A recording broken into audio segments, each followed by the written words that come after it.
খবরের শুরুতেই থাকছে হেডলাইন্স। অবশেষে পুলিশের জালে ডোমজুড়ের পর্ণ সম্রাজ্ঞী ফুলটুসি। মমতা মুখ্যমন্ত্রী থাকবেন না, লিখে নিন অগ্নিগর্ভ মহেশতলা, বিস্ফোরক শুভেন্দু। শেখ হাসিনাকে নিয়ে প্রধানমন্ত্রী মোদির সঙ্গে কি কথা হয়েছিল, প্রকাশ্যে আনল ইউনুস। চলন্ত ট্রেনে মহিলা চিকিৎসককে ধর্ষণের চেষ্টা, গ্রেপ্তার সিধো কানহো বিশার অধ্যাপক। সত্যি পর্ণছবি বানাতো, কি ছিল ফিউচার প্ল্যানিং? পুলিশকে সব প্রশ্নের উত্তর দিল আরিয়ান। এসির তাপমাত্রা ঠিক করবে মোদি সরকার, শীঘ্রই আসছে নির্দেশিকা। ভোট কমতে পারে বুঝেই কেন্দ্রের ঘাড়ে দোষ চাপিয়ে স্মার্ট মিটার প্রত্যাহার, দাবি শুভেন্দুর। বিজেপি অশান্তি তৈরির চেষ্টা করছিল, ওরা সন্ত্রাসবাদীদের দল, মহেশতলা নিয়ে ফিরহাদ। বিধানচন্দ্র রায়ের পর মমতা বন্দ্যোপাধ্যায়, বিধানসভায় মুখ্যমন্ত্রীর বক্তৃতা নিয়ে তৈরি হচ্ছে বই। রানাঘাট কৃষ্ণনগর শাখায় বাতিল 46টি লোকাল, একটানা 56 ঘণ্টা চলবে নন ইন্টারলকিংয়ের কাজ। পরপর 3 দিন বন্ধ থাকবে বিদ্যাসাগর সেতু, কতক্ষণের জন্য? বিকল্প রুট কি? অপারেশন হানিমুন, 8 দিনের পুলিশি হেফাজত সোনম সহ 5 অভিযুক্তের। স্থগিত নয়, মুখ্যমন্ত্রীর নির্দেশে স্মার্ট মিটার বসানো পুরোপুরি বাতিলই করল রাজ্য। সিদ্ধান্তের কথা বিধানসভায় জানালেন মন্ত্রী। করোনা সন্দেহে চিকিৎসাই হল না, অক্সিজেনের অভাবে মৃত্যু, কলকাতার হাসপাতালকে 5 লক্ষ টাকা ক্ষতিপূরণের নির্দেশ। আসছি বিস্তারিত খবরে। অবশেষে পুলিশের জালে ডোমজুড়ের পর্ণ সম্রাজ্ঞী ফুলটুসি ওরফে শ্বেতা খান। পুলিশ সূত্রে খবর, আলিপুর থেকে গ্রেপ্তার করা হয়েছে তাকে। এর আগে বুধবার সকালে শ্বেতার ছেলে আরিয়ানকে গলফ গ্রিন থেকে পাকড়াও করল পুলিশ। তাকে জেরা করে মায়ের সম্পর্কে তথ্য জোগাড় করল তদন্তকারীরা। শ্বেতা খান ইভেন্ট ম্যানেজমেন্ট সংস্থার আড়ালে সফট পর্ন তৈরি করত বলেই অভিযোগ। জানা গেল, ছেলে আরিয়ান তরুণীকে প্রেমের জালে ফাঁসিয়ে মায়ের কাছে নিয়ে আসত। শ্বেতা এরপর জোর করে তাদের দিয়ে নানা কুকর্ম করাত। জানাজানি যাতে না হয় তাই হুমকিও দেওয়া হতো। সোদপুরের তরুণীকে কাজের টোপ দিয়ে বাড়িতে আটকে রেখে গ্রেপ্তার করা হলো। ওই তরুণীর পরিবারের অভিযোগের ভিত্তিতে গত রবিবার শ্বেতার কুকীর্তি সামনে এলো। তারপর থেকে গা ঢাকা দিল শ্বেতা ও তার ছেলে আরিয়ান। বুধবার সকালে ডোমজুড় থানা এবং হাওড়া সিটি পুলিশের যৌথ তল্লাশিতে আরিয়ানকে গ্রেপ্তার করা হলো। গলফ গ্রিন থেকে তাকে পাকড়াও করল পুলিশ। টানা জেরায় ভেঙে পড়ল সে। মায়ের বর্তমান ব্যবহৃত নম্বর পুলিশকে জানালো আরিয়ান। কারণ, গা ঢাকা দেওয়ার পর থেকে একাধিকবার নিজের মোবাইল নম্বর বদল করল শ্বেতা। আরিয়ানের থেকে পাওয়া শ্বেতার মোবাইল নম্বর ট্র্যাক করল পুলিশ। সেই সূত্র ধরে পুলিশ জানতে পারল আলিপুরে গা ঢাকা দিয়ে রয়েছে শ্বেতা।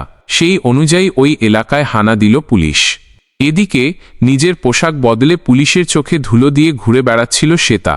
তাকে ধরেও পুলিশ নিশ্চিত হতে পারছিল না। তারপর তার পরিবারের লোকজনকে ছবি তুলে পাঠালো পুলিশ। পরিবারের লোকজন ফুলটুসি ওরফে শ্বেতাকে শনাক্ত করার পর গ্রেপ্তার করা হলো। বৃহস্পতিবার ফুলটুসিকে হাওড়া আদালতে তোলা হবে। তাকে নিজেদের হেফাজতে নিতে পারে পুলিশ আধিকারিকরা। মহেশতলায় ভয়াবহ উত্তেজনা মঙ্গলবার দুপুরে। একের পর এক পুলিশকর্মী আহত। পদস্থ পুলিশকর্তাদের সামনে ইট বৃষ্টি হল। দফায় দফায় পাথর ছুঁড়ল উত্তেজিত জনতা। তাদের ছোঁড়া ইঁটে একের পর এক পুলিশকর্মী আহত হয়েছেন।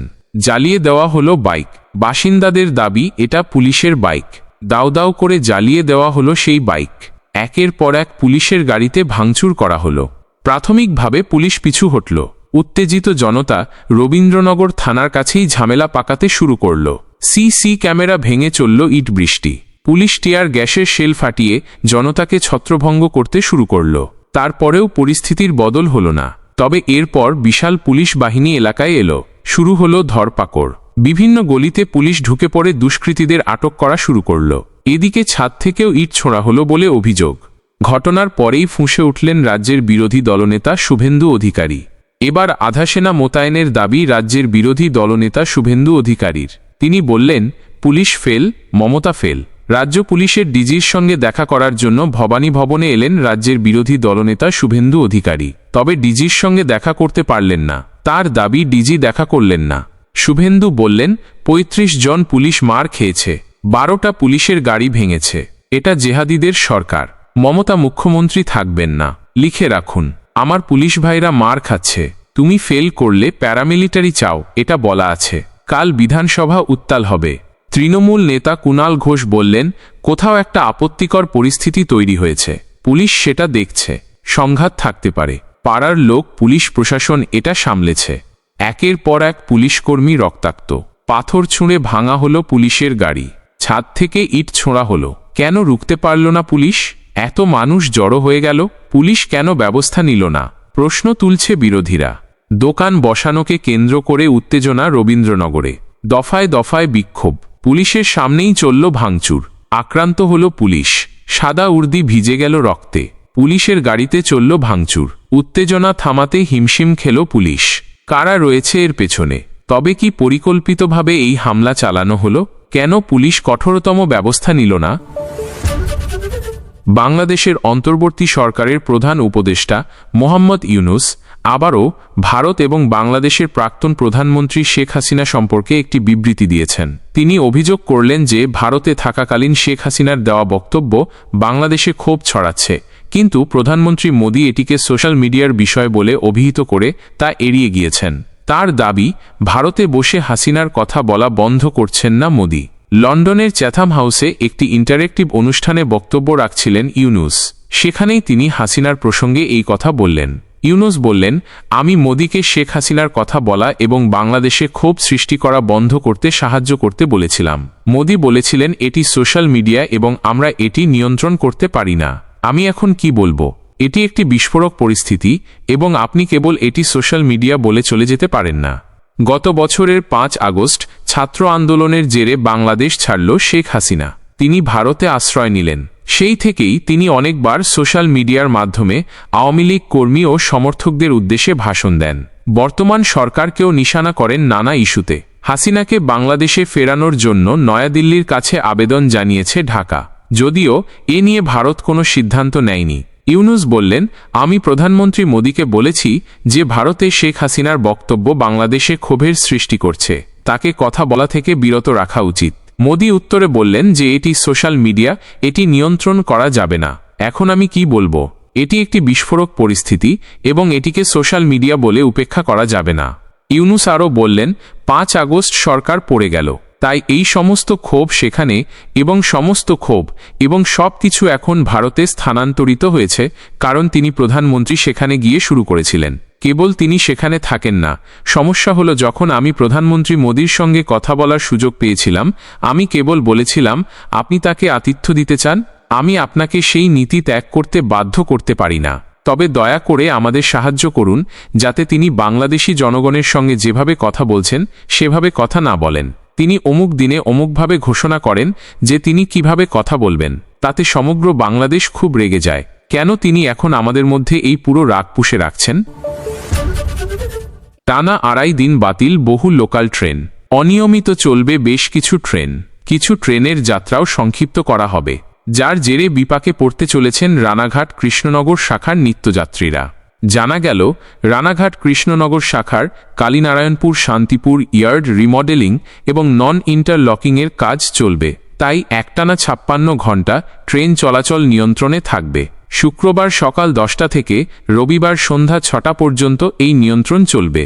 এই সময়ের মধ্যে ওই শাখার বিভিন্ন গন্তব্যে চলাচলকারী 46টি ট্রেন বাতিল থাকবে। জেনে নিন কোন কোন ট্রেন বাতিল করা হচ্ছে।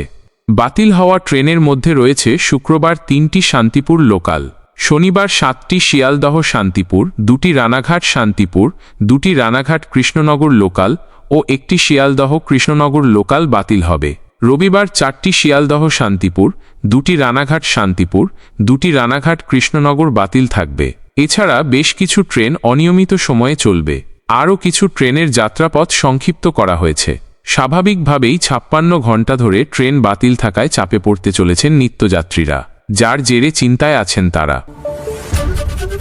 মেঘালয়ের মধুচন্দ্রিমায় ইন্দোরের ব্যবসায়ী রাজা রঘুবংশীকে খুনের ঘটনায় অভিযুক্ত নববধূ সোনম রঘুবংশী সহ ৫ জনের ৮ দিনের পুলিশি হেফাজতের নির্দেশ দিল শিলংয়ের আদালত। ইন্দোর ও উত্তরপ্রদেশ থেকে ট্রানজিট রিমান্ডে আনা ৫ অভিযুক্তকে বুধবার আদালতে পেশ করল শিলং পুলিশের বিশেষ দল। এক আধিকারিক জানালেন, তদন্তের জন্য এদিন তাদের পুলিশি হেফাজতের নির্দেশ দিল আদালত। মধুচন্দ্রিমার জন্য ইন্দোর থেকে মেঘালয়ের উদ্দেশ্যে রওনা দিল রঘুবংশী নবদম্পতি। পাহাড়ের ঘেরা মনোরম পরিবেশের মধ্যে স্ত্রীর সঙ্গে ভালোবাসায় ভরা কিছু মুহূর্ত কাটাবেন ভেবেছিলেন ইন্দোরের রাজা রঘুবংশী, কিন্তু স্ত্রী সোনমের পরিকল্পনা ছিল অন্য, আর তা অপারেশন হানিমুন চালিয়ে ইতিমধ্যেই জানতে পেরেছে মেঘালয় পুলিশ। দীর্ঘ ১৭ দিনের টানটান উত্তেজনার জবনিকা পতন ঘটেছে ইতিমধ্যেই। সমস্ত প্রমাণ খতিয়ে দেখে মেঘালয় পুলিশের দাবি, প্রেমিক রাজ কুশওয়াহা ও বাকিদের সহযোগিতায় সদ্য বিবাহিত স্বামী রাজা রঘুবংশীকে হত্যায় মূল অভিযুক্ত ইন্দোরের নববধূ সোনম রঘুবংশী। তবে কবে এই পরিকল্পনা করল সোনম ও রাজ? কিভাবে তাদের এই ভয়ঙ্কর পরিকল্পনাকে বাস্তবে রূপ দেওয়া হলো? ঘটনার সময় কে কোথায় দাঁড়িয়েছিল? প্রতিটি তথ্য এবার পুঙ্খানুপুঙ্খভাবে খুঁজে বের করতে মরিয়া মেঘালয় পুলিশের বিশেষ দল তথা সিট। অভিযুক্তদের মেঘালয়ে নিয়ে এসে ঘটনার পুনর্নির্মাণ করতে চলেছে তারা। শহরার এক পুলিশ আধিকারিক জানালেন, ইন্দোরের ব্যবসায়ী রাজা রঘুবংশী খুনে অন্যতম অভিযুক্ত সোনমকে মঙ্গলবার মধ্যরাতে ট্রানজিট রিমান্ডে মেঘালয়ে নিয়ে আসা হয়েছে। মেডিকেল পরীক্ষার জন্য তাকে হাসপাতালে নিয়ে যাওয়া হলো। এরপর তাকে আদালতে পেশ করে পুলিশি হেফাজতের দাবি জানানো হবে। বাকিদেরও খুব শীঘ্রই নিয়ে আসা হবে মেঘালয়ে। এরপর তাদের স্থানীয় আদালতে পেশ করা হবে। তারপর চলবে তদন্ত। তিনি বললেন, সোনমকে নিয়ে আসার পর তিনি গর্ভবতী কি না তা নিশ্চিত করার জন্য মেডিকেল পরীক্ষা করা হলো। তাকে স্থানীয় আদালতে পেশ করা হবে। ঘটনায় ধৃত ৫ অভিযুক্তকে পুলিশি হেফাজতে নেওয়ার জন্য আবেদন জানানো হবে, যাতে ঘটনার পুনর্নির্মাণ করা সম্ভব হয়। পূর্ব খাসি পর্বত জেলার পুলিশ সুপার বিবেক সিএম জানালেন, মধুচন্দ্রিমায় এসে এই হত্যাকাণ্ডের তদন্তের নাম দেওয়া হয়েছে অপারেশন হানিমুন। তদন্তে ইন্দোর এবং গাজীপুর থেকে অভিযুক্তদের বাড়ি এবং অন্যান্য জায়গা থেকে একাধিক তথ্য প্রমাণ সংগ্রহ করা হয়েছে, আর সেই সমস্ত বিচার বিশ্লেষণ করে ঘটনার তদন্ত করা হবে। তিনি আরও জানালেন, ইন্দোর থেকে ধৃত অভিযুক্তদের ৬ দিনের পুলিশি হেফাজত পাওয়া গিয়েছে। পাশাপাশি গাজীপুর থেকে ধৃত এক অভিযুক্তের জন্য ৩ দিনের হেফাজত পেয়েছে মেঘালয় পুলিশের সিট। অন্যদিকে ঘটনার তদন্ত যত এগিয়ে যাচ্ছে ততই প্রকাশ্যে আসছে চাঞ্চল্যকর সমস্ত তথ্য। মঙ্গলবার ইন্দোর পুলিশের এক আধিকারিক জানালেন, স্বামী রাজা রঘুবংশীকে হত্যার পর ইন্দোর ফিরল সোনম। সেখানে ৩ দিন একটি ভাড়ার ফ্ল্যাটেও থাকল সে। পুলিশ আধিকারিক বললেন, ২৫শে মে থেকে ২৭শে মে পর্যন্ত ইন্দোরের দেওয়াস নাকা এলাকার একটি ফ্ল্যাটে ভাড়া নিয়ে থাকল সোনম। তবে এই বিষয়ে মেঘালয় পুলিশ বিস্তারিত তথ্য দিতে পারবে। ঘটনায় অভিযুক্ত বিশাল চৌহানের ইন্দোরের বাড়িতে তল্লাশি চালাল মেঘালয় পুলিশ। ইন্দোরের এসিপি পুনমচন্দ্র যাদব জানালেন, চৌহানের দেওয়া তথ্যের ভিত্তিতে ঘটনার সময় তার পরনের জামা ও প্যান্ট বাজেয়াপ্ত করল পুলিশ। সেগুলোকে পরীক্ষার জন্য ফরেন্সিকে পাঠাবে মেঘালয় পুলিশ বলেও জানালেন তিনি। বিধানসভায় মুখ্যমন্ত্রী মমতা বন্দ্যোপাধ্যায়ের বিভিন্ন বক্তৃতার সংকলন করা হচ্ছে। ইতিমধ্যে তৈরি হয়েছে খসড়া। মুখ্যমন্ত্রীর অনুমোদন পেলেই তা বই আকারে প্রকাশিত হবে। বিধানসভা সূত্রে খবর, ভবিষ্যৎ প্রজন্মের রিসার্চের কাজে লাগবে এই সংকলন। ২০১১ থেকে ২০২৫ পর্যন্ত পরপর ৩ বার মুখ্যমন্ত্রীর আসনে বসেছেন মমতা বন্দ্যোপাধ্যায়।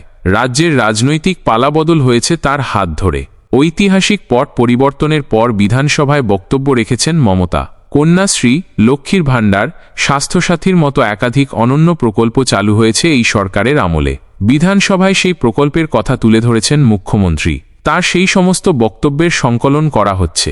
এই প্রসঙ্গে বিধানসভার ডেপুটি স্পিকার আশিস বন্দ্যোপাধ্যায় বললেন, বাংলার প্রথম মহিলা মুখ্যমন্ত্রী মমতা বন্দ্যোপাধ্যায়। তার বক্তৃতা শুধু বর্তমান প্রজন্ম নয়, ভবিষ্যৎ প্রজন্মকেও উৎসাহিত করবে। গবেষণার ক্ষেত্রে কাজ লাগবে। সমকালীন রাজনৈতিক পরিস্থিতি, জীবনমান, রাজনৈতিক ধ্যান ধারণা সম্পর্কে মানুষ গভীর ধারণা পাবে। উল্লেখ্য, এর আগে একমাত্র মুখ্যমন্ত্রী হিসেবে বিধানচন্দ্র রায়ের বিধানসভা বক্তব্যের সংকলন রয়েছে। এবার সেই জুতোয় পা গলাতে চলেছেন মমতাও।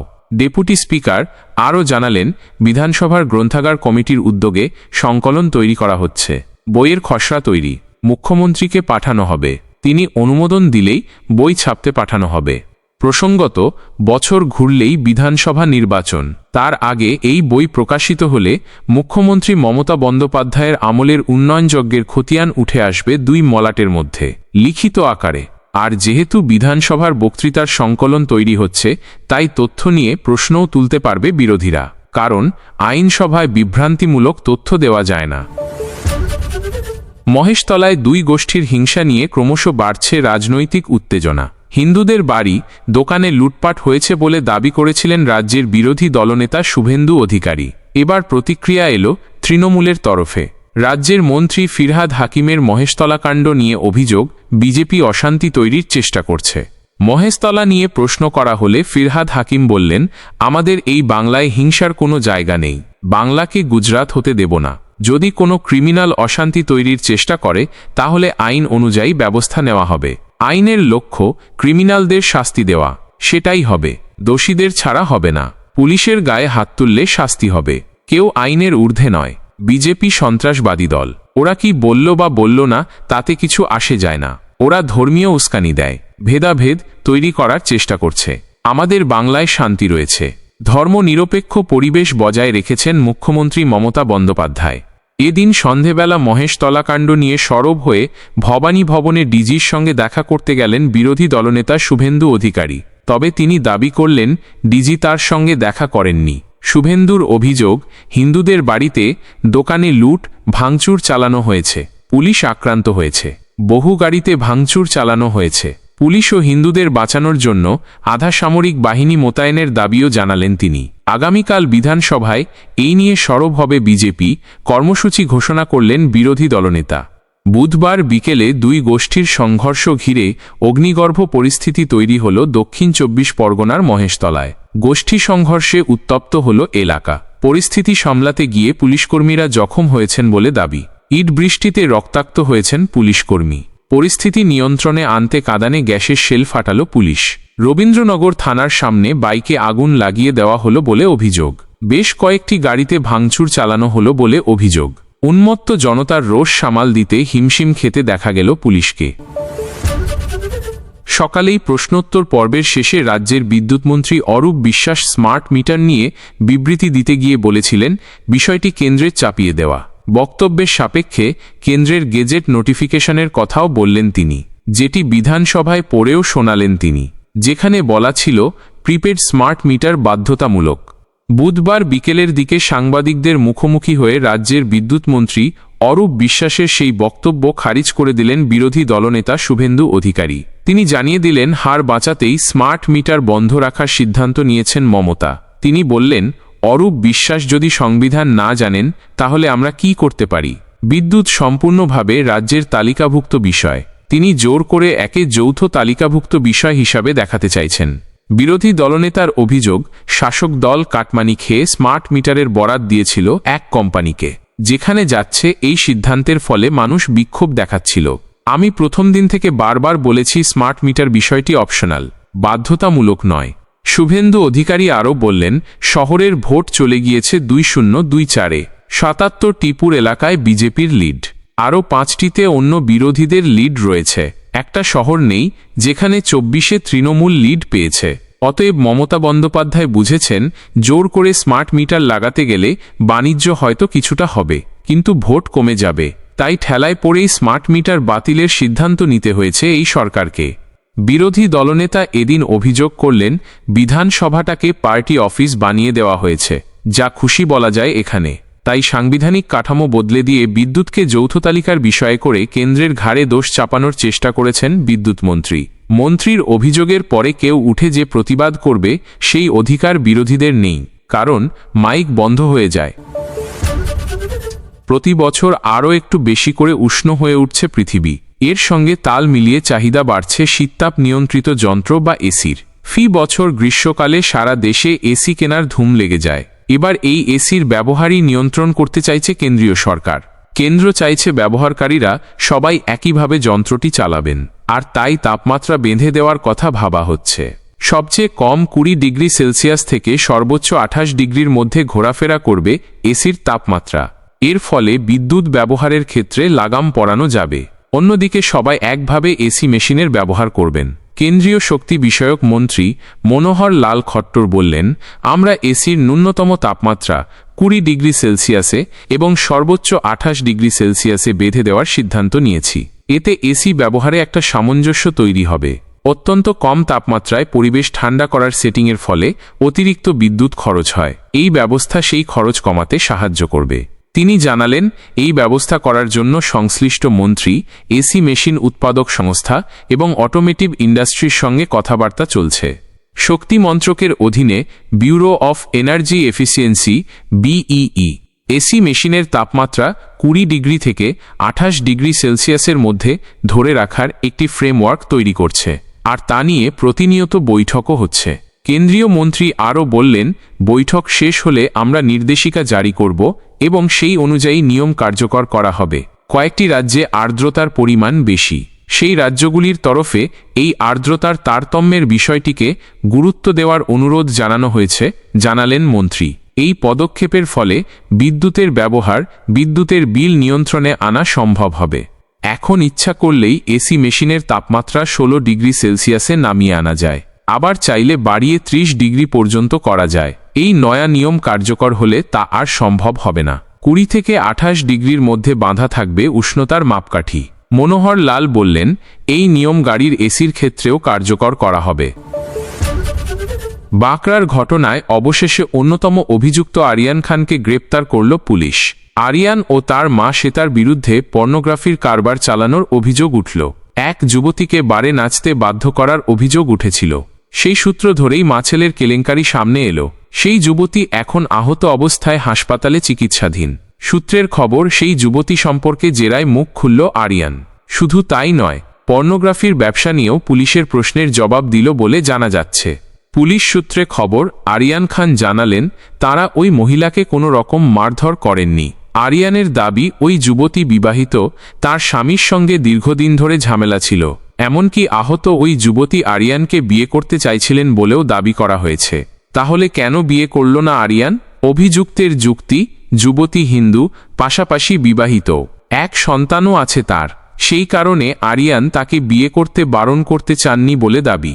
যুবতী নিজের স্বামীকে ডিভোর্স দেওয়ার কথা বলেছিলেন বলেও জানালেন আরিয়ান। জেরায় আরিয়ান বললেন, 10 দিন আমার সঙ্গে বেড়াতে গিয়েছিল ও। আমরা সিমলা, মানালি ও দিল্লি ঘুরে এসেছি। সেই সময় তো কোনো দাগ ছিল না মুখে। তাকে আটকে রাখা হয়নি বলে দাবি করলেন আরিয়ান। তার দাবি, বেরিয়ে ফেরার পর স্বামীকে ডিভোর্স দিতে বাড়ি চলে গিয়েছিল যুবতী। আরিয়ানের বক্তব্য, তার স্বামীর সঙ্গে ঝামেলা হওয়াতেই মুখে আঘাত লেগেছে। উল্লেখ্য, যুবতী স্পষ্ট দাবি করেছেন যে আরিয়ান ও তার মা শ্বেতা তাকে মারধর করতেন। বারে নাচতে না চাওয়ায় অত্যাচার করা হচ্ছিল বলেও অভিযোগ। এমনকি তার গোপনাঙ্গেও আঘাতের চিহ্ন পাওয়া গিয়েছে। শ্বেতার বাড়ির পিছন থেকে উদ্ধার হয়েছে যুবতীর কাটা চুল। জেরায় পুলিশকে আরিয়ান বললেন, যুবতীর মুখে একটা দাগ হয়ে গিয়েছিল। পরে তিনি যখন শ্বেতাদের বাড়িতে ফেরেন, তখন নাকি তার মুখে বারবার চুল পড়ছিল বলে তার মা জিজ্ঞেস করেই ওই যুবতীর চুলটা কেটে দেন। পর্নোগ্রাফির ব্যবসা নিয়েও মুখ খুলল আরিয়ান। পুলিশকে তিনি বললেন, আমরা কোনো রকম পর্ন ভিডিও বানাতাম না বা এই ধরনের কাজের সঙ্গে যুক্তও ছিলাম না। আমি মুম্বইতে এক জায়গায় কাজ করতাম। করোনার পরিস্থিতির পর আমি ওখান থেকে চলে আসি। এখানে আসার পর একটি ইউটিউব চ্যানেল খুলি আর একটি প্রোডাকশন হাউস তৈরি করি। সেখান থেকে বেশ কয়েকটি ভিডিও নিজেরা নিজেদের টাকা দিয়ে তৈরি করে ইউটিউবে আপলোড করতাম। আরিয়ান দাবি করলেন, ভবিষ্যতের জন্য তাদের পরিকল্পনা ছিল ইউটিউবে ভালো কন্টেন্ট দিয়ে ইউটিউব থেকে টাকা আয় করা। বিভিন্ন জায়গায় তারা লুকিয়ে বেড়াচ্ছিলেন, একথা বললেন আরিয়ান। তাকে জেরা করেই তার মা শ্বেতাকেও বুধবার গ্রেপ্তার করল পুলিশ। গত মাসে চলন্ত এক্সপ্রেস ট্রেনে মহিলা চিকিৎসকের শ্লীলতাহানির অভিযোগ উঠেছিল। ঘুমিয়ে থাকার সময় সিধো কানহো বিরসা বিশ্ববিদ্যালয়ের এক অধ্যাপক পুরুলিয়া সরকারি মেডিকেল কলেজের ওই চিকিৎসকের শ্লীলতাহানির চেষ্টা করেন বলে অভিযোগ। সেই ঘটনায় 15 দিনেরও বেশি সময় পর অবশেষে অভিযুক্ত অধ্যাপককে গ্রেপ্তার করল পুলিশ। সোমবার রাতে কলকাতার বাসভবন থেকে তাকে আটক করল বাঁকুড়া জিআরপি। জানা গেল, অভিযুক্ত ও অভিযোগকারিণী একে অপরের পূর্ব পরিচিত ছিলেন। চিকিৎসকের দাবি, বিষ্ণুপুর স্টেশনের আশেপাশে ট্রেন সফরের সময় অধ্যাপক তাকে যৌন নিগ্রহ করার চেষ্টা করেন। ঘটনার পর তিনি পুরুলিয়া জিআরপিতে অভিযোগ দায়ের করলেন। পরে তদন্তের জন্য পাঠানো হলো বাঁকুড়া জিআরপি থানায়। ঘটনার তদন্তে নেমে পুলিশ সোমবার রাতে অভিযুক্তকে গ্রেপ্তার করল। মঙ্গলবার তাকে আদালতে পেশ করা হলে বিচারক তার 6 দিনের জেল হেফাজতের নির্দেশ দিলেন। অভিযোগকারিনীর বক্তব্য, প্রথমে শুধু শ্লীলতাহানির চেষ্টার কথা জানালেও পরে পুরো ঘটনার গুরুত্ব বুঝে আদালতে বিস্তারিত বিবরণ জমা দিলেন। তিনি জানালেন, অভিযুক্ত তাকে ধর্ষণের চেষ্টা করেছিলেন। অন্যদিকে অভিযুক্তের আইনজীবীর মতে তার মক্কেলকে উদ্দেশ্যপ্রণোদিতভাবে ফাঁসানো হয়েছে। তার দাবি, অভিযোগকারিনী প্রথমে এক কথা বললেও পরে তা পাল্টে দেন, যা সন্দেহজনক। এই ঘটনা প্রকাশ্যে আসার পর থেকেই পুরুলিয়া বিশ্ববিদ্যালয় চত্বর ও জেলার শিক্ষামহলে আলোড়ন তৈরি হয়েছে। নির্যাতিতা চিকিৎসক জানালেন, হাওড়া চক্রধরপুর এক্সপ্রেসের ফার্স্ট ক্লাস কোচে পুরুলিয়ায় যাচ্ছিলেন। সেই কোচেই যাচ্ছিলেন অভিযুক্ত। অভিযোগ, ঘটনার দিন 27 মে ভোরের দিকে যখন তিনি ঘুমিয়েছিলেন সেই সময় তার শ্লীলতাহানি এবং ধর্ষণের চেষ্টা করেন ওই অধ্যাপক। চিকিৎসকের অভিযোগ, ফার্স্ট ক্লাস কোচে এই ঘটনা ঘটে। ভোরের দিকে ঘুমিয়ে থাকার সময় অধ্যাপক তার শরীরে হাত দেন এবং শ্লীলতাহানি করেন। ঘটনায় সঙ্গে সঙ্গে তিনি অন্যান্য সহযাত্রীদের জানালেন। তবে ছোটাছুটি করেও কোচের মধ্যে কোনো নিরাপত্তারক্ষীকে দেখতে পেলেন না। পরে তিনি জিআরপির কাছে অভিযোগ জানালেন। ঘটনা প্রকাশ্যে আসতেই ছাত্রছাত্রীদের মধ্যে চাঞ্চল্য ছড়িয়ে পড়ল। অবশেষে সেই ঘটনায় অভিযুক্ত অধ্যাপককে গ্রেপ্তার করল জিআরপি। মামলার পরবর্তী শুনানি আগামী 16 জুন। তদন্ত চলছে বলে জানালো জিআরপি। মহেশতলায় ভয়াবহ উত্তেজনা মঙ্গলবার দুপুরে। একের পর এক পুলিশকর্মী আহত। পদস্থ পুলিশকর্তাদের সামনে ইট বৃষ্টি হল। দফায় দফায় পাথর ছুঁড়ল উত্তেজিত জনতা। তাদের ছোঁড়া ইঁটে একের পর এক পুলিশকর্মী আহত হয়েছেন। জ্বালিয়ে দেওয়া হলো বাইক। বাসিন্দাদের দাবি, এটা পুলিশের বাইক। দাউ দাউ করে জ্বালিয়ে দেওয়া হলো সেই বাইক। একের পর এক পুলিশের গাড়িতে ভাঙচুর করা হলো। প্রাথমিকভাবে পুলিশ পিছু হটল। উত্তেজিত জনতা রবীন্দ্রনগর থানার কাছেই ঝামেলা পাকাতে শুরু করল। সিসি ক্যামেরা ভেঙে চলল ইট বৃষ্টি। পুলিশ টিয়ার গ্যাসের শেল ফাটিয়ে জনতাকে ছত্রভঙ্গ করতে শুরু করল। তারপরেও পরিস্থিতির বদল হল না। তবে এরপর বিশাল পুলিশ বাহিনী এলাকায় এলো। শুরু হলো ধরপাকড়। বিভিন্ন গলিতে পুলিশ ঢুকে পড়ে দুষ্কৃতীদের আটক করা শুরু করল। এদিকে ছাদ থেকেও ইট ছোঁড়া হলো বলে অভিযোগ। ঘটনার পরেই ফুঁসে উঠলেন রাজ্যের বিরোধী দলনেতা শুভেন্দু অধিকারী। এবার আধা সেনা মোতায়েনের দাবি রাজ্যের বিরোধী দলনেতা শুভেন্দু অধিকারীর। তিনি বললেন, পুলিশ ফেল, মমতা ফেল। রাজ্য পুলিশের ডিজির সঙ্গে দেখা করার জন্য ভবানী ভবনে এলেন রাজ্যের বিরোধী দলনেতা শুভেন্দু অধিকারী। তবে ডিজির সঙ্গে দেখা করতে পারলেন না। তার দাবি, ডিজি দেখা করলেন না। শুভেন্দু বললেন, 35 জন পুলিশ মার খেয়েছে, 12টা পুলিশের গাড়ি ভেঙেছে। এটা জেহাদিদের সরকার। মমতা মুখ্যমন্ত্রী থাকবেন না। লিখে রাখুন, আমার পুলিশ ভাইরা মার খাচ্ছে। তুমি ফেল করলে প্যারামিলিটারি চাও, এটা বলা আছে। কাল বিধানসভা উত্তাল হবে। তৃণমূল নেতা কুণাল ঘোষ বললেন, কোথাও একটা আপত্তিকর পরিস্থিতি তৈরি হয়েছে, পুলিশ সেটা দেখছে। সংঘাত থাকতে পারে। পাড়ার লোক, পুলিশ প্রশাসন এটা সামলেছে। একের পর এক পুলিশকর্মী রক্তাক্ত। পাথর ছুঁড়ে ভাঙা হলো পুলিশের গাড়ি। ছাদ থেকে ইট ছোঁড়া হলো। কেন রুখতে পারল না পুলিশ? এত মানুষ জড়ো হয়ে গেল, পুলিশ কেন ব্যবস্থা নিল না? প্রশ্ন তুলছে বিরোধীরা। দোকান বসানোকে কেন্দ্র করে উত্তেজনা রবীন্দ্রনগরে। দফায় দফায় বিক্ষোভ। পুলিশের সামনেই চলল ভাঙচুর। আক্রান্ত হল পুলিশ। সাদা উর্দি ভিজে গেল রক্তে। পুলিশের গাড়িতে চলল ভাঙচুর। উত্তেজনা থামাতে হিমশিম খেল পুলিশ। কারা রয়েছে এর পেছনে? তবে কি পরিকল্পিতভাবে এই হামলা চালানো হলো? কেন পুলিশ কঠোরতম ব্যবস্থা নিল না? এবার পরপর 3 দিন বন্ধ থাকবে দ্বিতীয় হুগলি সেতু। চলতি মাসেই পরপর 3 দিন বন্ধ থাকবে এই সেতু। মূলত সংস্কারের কাজ করার জন্য এই দ্বিতীয় হুগলি সেতু বন্ধ রাখা হবে। তবে দিনের পুরো সময়ের জন্য দ্বিতীয় হুগলি সেতু বন্ধ থাকবে এমনটা নয়। সূত্রের খবর, সংস্কারের কাজের জন্য আগামী 13, 14 ও 15 জুন ভোর 4:30 থেকে সকাল 7:30 পর্যন্ত এই সেতুতে গাড়ি চলাচল বন্ধ রাখা হবে। সেই সময়ের জন্য গাড়ি চলাচল পুরো বন্ধ থাকবে। তবে সকাল 7:30টার পর থেকে বিদ্যাসাগর সেতু দিয়ে ফের গাড়ি চলাচল স্বাভাবিকভাবেই হবে। ওই 3 ঘন্টার জন্য ভারী যানবাহন নিবেদিতা সেতু হয়ে কলকাতায় আসবে। ছোট গাড়ি চলবে হাওড়া ব্রিজ দিয়ে। 33 বছরে পা রাখল বিদ্যাসাগর সেতু। সেই সেতুর রক্ষণাবেক্ষণ অত্যন্ত জরুরি। সেই সেতুই এবার বন্ধ থাকবে অন্তত 3 ঘন্টার জন্য। 3 দিন ধরে এই কাজ হবে। সেতু নির্মাণের সঙ্গে যুক্ত একাধিক অংশকে পরীক্ষা করে দেখা হবে। কোথাও কোনো সমস্যা রয়েছে কি না সেটা খতিয়ে দেখা হবে। এক কথায় সেতুর স্বাস্থ্য পরীক্ষা করা হবে। সে কারণেই এই উদ্যোগ। তবে সেই সময় ঘুরপথে গাড়ি চালানো হবে। যে সময় বন্ধ থাকবে বিদ্যাসাগর সেতু, সেই সময় বিদ্যাসাগর সেতু ও সংলগ্ন খিদিরপুর রোড, এজেসি বোস রোডের একাংশ, সেন্ট জর্জেস গেট রোড ও স্ট্র্যান্ড রোডে 13, 14 ও 15 জুন সকালে 3 ঘন্টার জন্য বন্ধ থাকবে। সেই সময় বিকল্প রাস্তায় গাড়ি চালানো হবে। সেই সময় কেপি রোড দিয়ে বিদ্যাসাগর সেতুর দিকে যে সব গাড়ি আসবে তা ওয়াই পয়েন্ট দিয়ে 11 ফার্লং গেটের দিকে পাঠানো হবে। রেড রোড হয়ে তা হাওড়া ব্রিজের দিকে যেতে পারবে। খিদিরপুরের দিক থেকে সিজিআর রোড হয়ে যে সমস্ত গাড়ি বিদ্যাসাগর সেতুর দিকে আসবে সেগুলিতে হেস্টিংস ক্রসিং দিয়ে বাঁদিকে ঘুরিয়ে দেওয়া হবে।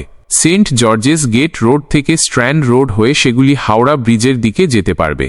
জিরাট আইল্যান্ডের দিক থেকে এজেসি বোস রোড হয়ে যে সমস্ত গাড়ি বিদ্যাসাগর সেতুর দিকে আসবে সেই গাড়িগুলিকে টার্ফ ভিউ থেকে হেস্টিংস ক্রসিংয়ের দিকে ঘুরিয়ে দেওয়া হবে। জওহরলাল নেহেরু আইল্যান্ডের দিক থেকে কেপি রোড হয়ে যে সমস্ত গাড়ি বিদ্যাসাগর সেতুর দিকে আসবে সেগুলিকে 11 ফার্লং গেট দিয়ে হেস্টিংস ক্রসিংয়ের দিকে পাঠানো হবে।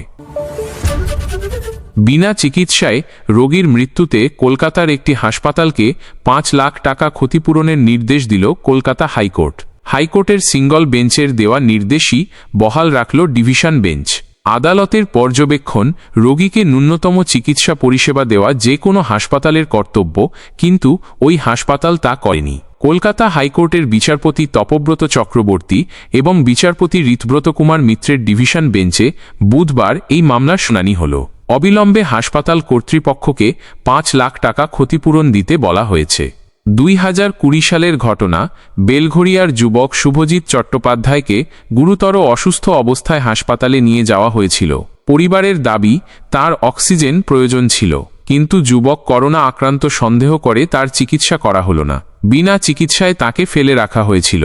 অক্সিজেনের অভাবে ধুঁকতে ধুঁকতে 2020 সালের 10 জুলাই যুবকের মৃত্যু হল। এরপরেই ওই হাসপাতালের বিরুদ্ধে অভিযোগ দায়ের করল মৃতের পরিবার। বেলঘরিয়ার যুবকের মৃত্যুর ঘটনায় রাজ্য স্বাস্থ্য নিয়ন্ত্রক রেগুলেটরি কমিশনে অভিযোগ জমা পড়েছিল। কমিশন অভিযুক্ত হাসপাতালকে ক্ষতিপূরণের নির্দেশ দিল। হাসপাতাল কর্তৃপক্ষ এই সিদ্ধান্তকে চ্যালেঞ্জ জানিয়ে হাইকোর্টের দ্বারস্থ হল। সিঙ্গল বেঞ্চ ক্ষতিপূরণের নির্দেশই বহাল রাখল। সেই সিদ্ধান্তে হস্তক্ষেপ করল না উচ্চ আদালতের ডিভিশন বেঞ্চ। মৃত যুবকের মা জানালেন, আদালতের রায়ে তিনি খুশি। তার কথায়, আদালত আমাদের অভিযোগ মান্যতা দিয়েছে। হাসপাতাল অমানবিক আচরণ করেছিল, তাদের বিরুদ্ধে আমরা কঠোর পদক্ষেপ চাই। সেই মামলা এখনও বিচারাধীন রয়েছে। আপাতত ক্ষতিপূরণ দেওয়ার যে নির্দেশ আদালত দিয়েছে তাতে আমরা সন্তুষ্ট। আমি আমার সন্তানকে হারিয়েছি। ওই ক্ষতিপূরণের টাকা অসহায় কাউকে দিয়ে সাহায্য করব।